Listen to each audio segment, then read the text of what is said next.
Hi, this is Pankaj. Welcome to our YouTube channel. The first update we are getting from the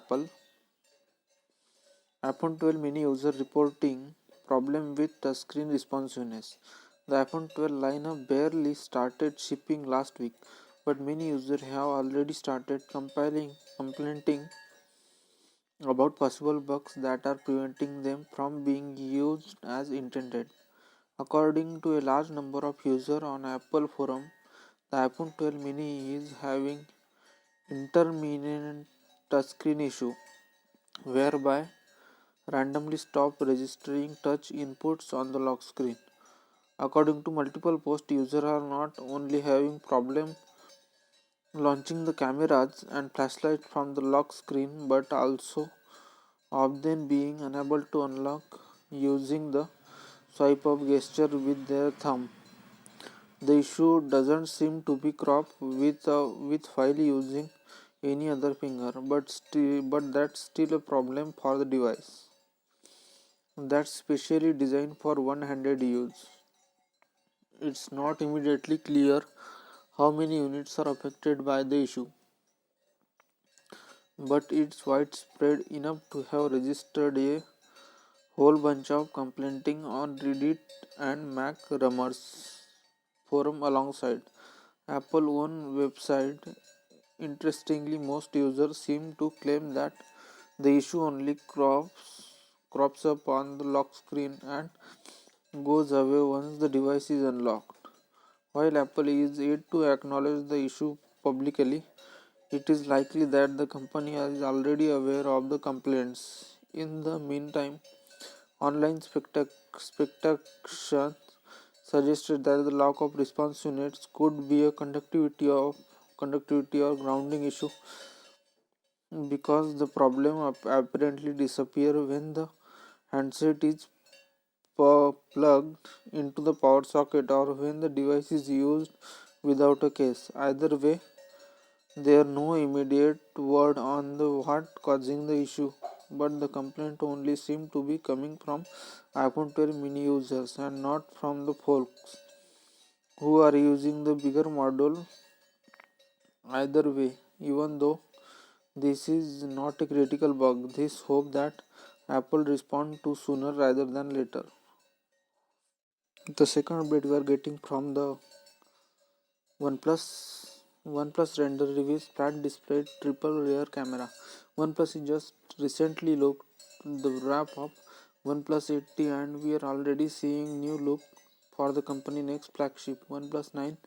It is expected to launch sometimes in March 2021. While not much is known in terms of the specifications of the OnePlus 9, a new 9-1 mobile report shows that could be potentially designed for the handset. According to the 91 mobile, OnePlus 9 display could be larger than 6.55-inch Full HD almond display, a LED present on the OnePlus 80. The display is reportedly flat panel like the 80, which hints OnePlus has finally gotten over fancy curved display at least on non-Pro model.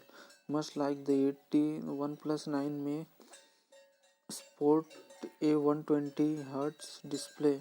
Going by the leaked CAD render, the OnePlus 9 could feature a hole punch display placed toward the left corner of the phone.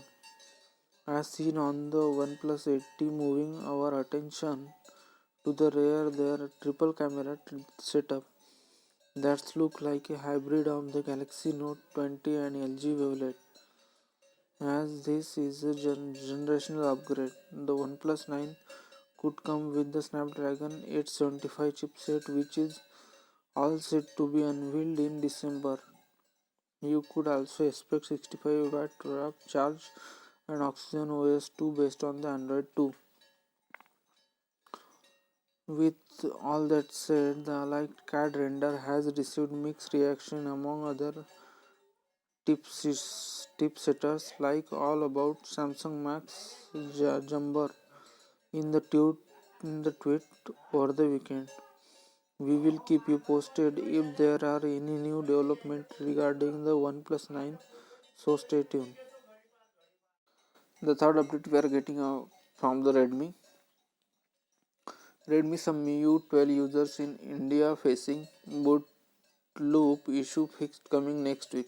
Several Xiaomi smartphone users in India are reportedly boot loop issue for the following recent MIUI 12 update that is leaving their device virtually unusable.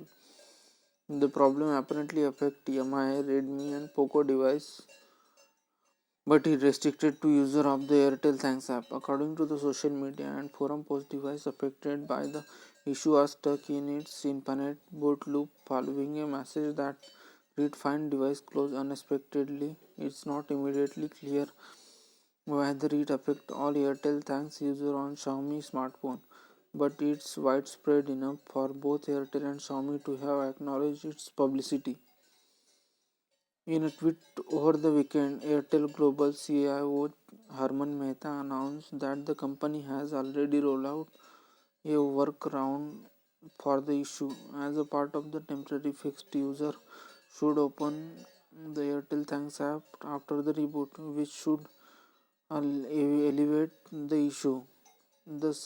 She said some social media posts also suggested that disabling Ultra Battery Saver on Find My device might also be temporary fix for the boot loop issue, but we cannot verify those claims independently. Of course, you can always uninstall the Airtel Thanks app as a foolproof temporary workaround.